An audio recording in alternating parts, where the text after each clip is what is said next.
Hello people.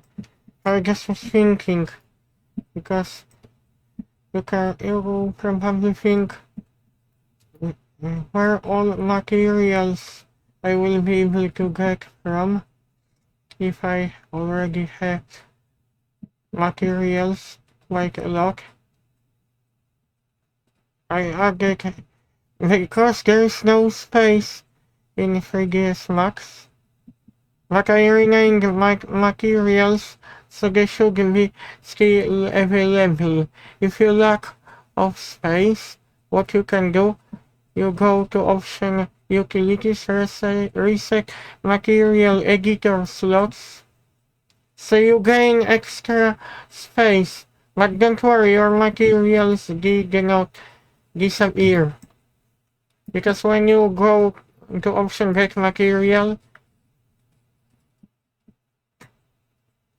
there should be there should be your materials in the scene. I mean scene materials.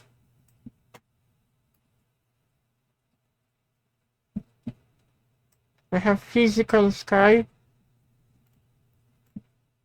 We have PBR shaders. This is what I connected. Couple different maps. We have stainless steel. We have tiles. Everything is there. But if you want to keep your materials so that they wouldn't disappear, you have to go to utilities. You have to click more. There is option like resource collector. I don't choose this option because sometimes this causes 3ds Max to delay. And you select your folder.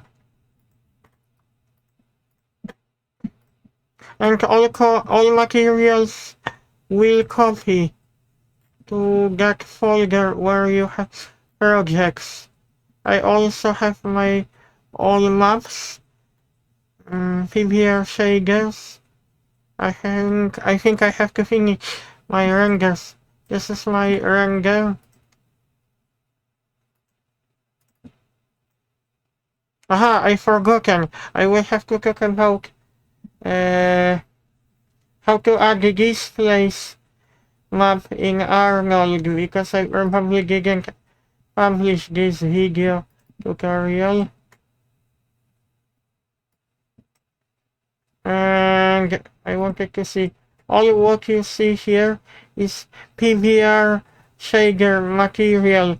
I used a couple different maps to achieve that result. I hope you like my tutorial how to use material editor if you lack of space.